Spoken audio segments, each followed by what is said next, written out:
you still using that midterm rental method with some of your rentals? Yeah. It's my primary. I was going to say, are you liking that better than short-term now? I do. I like them both. I think the best, if you're going to do midterm, is to have a market that you can legally short-term as well, and then you hybrid. You do a little bit of both. So I've always been curious, when you hybrid, how do you control your calendar so that you don't shoot yourself in the foot with some of that? Yeah, so I prioritize midterm because I just find it easier. And so everything is 30-day minimum. And then once I get some gap, if I'm like, oh, okay, there's a booking here, there's a booking there, for the availability. then I just make it like a 2-night minimum and then just get all that snapped up. But short-term rentals do operate in a much more automated way. And I think that's why people like them so much. Midterm rentals require leases and background checking. Talk me through that, because I think most people think, I'll put it on Airbnb, change it to a 30-day stay. Maybe I put it on Furnish Finder. Talk us through those differences, like leases, and are you doing background checks? Are you getting deposits? Some of those things we don't do with short-term rentals. Yeah, so you can just put it on Airbnb, and it is the best when it does book on Airbnb. And Airbnb's priority is actually shorter stays. So when you have 30-day plus, you don't show up as high in searches and you get dinged a little bit. So it doesn't always work as well as you'd want it to. So to have something perfect that you've got a 30-day stay and then there's gonna be another Airbnb that's gonna perfectly match up that like longer stay, it doesn't usually happen that way. So we have to piece it together with Zillow and Furnish Finder and maybe insurance bookings, whatever you can find. And in that, if it's not Airbnb, you need to vet these guests because they're Jenny from the neighborhood. You have no idea who that person is, right? And so we do a background check, and it would be great to, call landlords and do all those things. So I have an assistant, but she's definitely dropped the ball on this before. We had to do an eviction recently. That was a midterm rental? Oh, yes, man. it was so sad. People, why do we do this? Anyway, so then you have to do the lease, which I don't know why Airbnb doesn't just populate a lease as the next screen up and then you go on. That would be like the most intuitive thing to do, right? Nobody's doing that yet. So if someone wants to develop something, go for it. And so you're taking a deposit? Yeah, we take a deposit. And so there's some of that where you have to collect something and then you have to give it back to them. So it's not as quick and easy and automated. And since it's your primary now, where do you find the most of your leads coming from? Airbnb still. Really? Yeah. And so I hear people talk about, even in your book, you talk about building relationships with whether it's hospitals or things like that. Is that still a thing now that COVID has passed? Do we still have as many travel nurses, as many people displaced from homes, things like that? We don't have as many travel nurses, but there is a lot of relocation that's happening. So I was talking to Furnish Finder the other day. We're so lucky that we have relationships with them directly, and so they'll give us data. And so they were preparing us for our talk coming up, and they said that their biggest, sector is relocation. There's a lot of people that are using their site now, and they've had huge growth. We're literally doing that right now. We're in the middle of selling our house, and with 5 kids, I don't want to have to get it ready for showings. Like that just sounds like a nightmare. So we've moved to we did a 6-week stay in what's normally a short-term rental, but Orlando's market is so oversaturated. We moved up to Orlando, booked it for 6 weeks.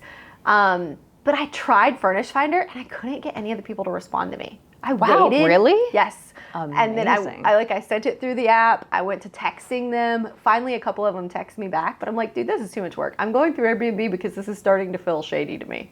That's great feedback for them. I feel like you should tell Furnish Finder that. Yeah. They need a better system. Yes. I don't know if it's the way their messages go through or the people aren't getting enough messages, so they're not paying attention to it. Whatever it is, I'm just going to go through Airbnb. Yeah, well, and that's why. Yeah. Okay, so Furnish Finder and Airbnb are still your biggest resources for that. So talk to me about the importance of building those other relationships. So I actually haven't done that, and it's because I'm lazy. Let's be honest. But remember how when you're forced, we talked about earlier, you're forced to find a solution. If the other thing's working, you're not lazy. You just haven't been forced to find a solution. Okay, so I'm going to tell you a story. So I have this house in Colorado Springs. We just had an eviction. The eviction created a whole thing with our, they messed up our carpet. Then we got some Airbnb guests, got a bad review. Airbnb decided they're going to take our listing down. Shut up. And Airbnb is that powerful that we've decided we're going to sell this house. We're not going to go through the effort of calling around and making all the relationships.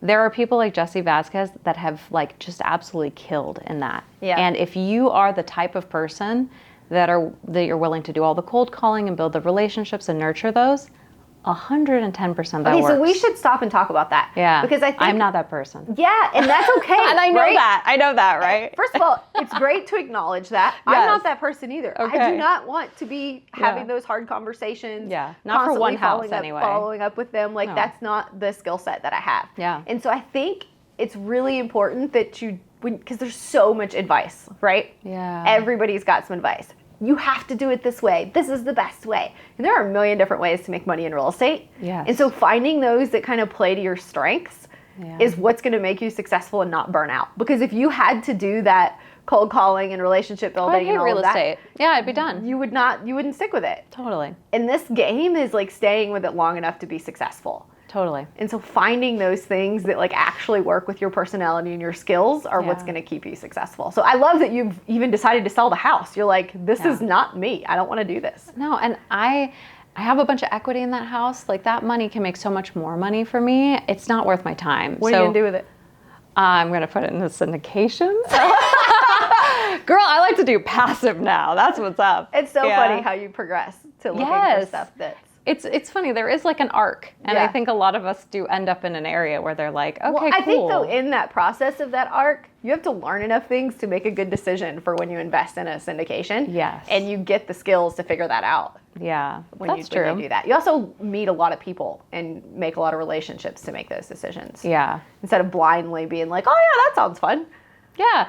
Well, and when I started, I had, I remember when I got my second apartment, I had to borrow $4,000 from my dad. Like, I had no money to do anything. And so now when it's like, oh, it's a minimum of $100,000 or $50,000 to get into these deals, like, to me, that's like nothing cool. Here we go. But you don't start there. Right. And so it's okay that you do these scrappy that things. $50,000 is a big risk for you when you're first starting. Oh my gosh, it's everything. Yeah. And I think people sometimes forget that syndication is a risk. Yeah. And if you make the right decisions, it's a good risk, but it doesn't always end up that way. Yeah. That's why you gotta be accredited. That doesn't save you. No, but it saves them. It's implying that you should have known better. Yeah, totally. Yeah, I love that.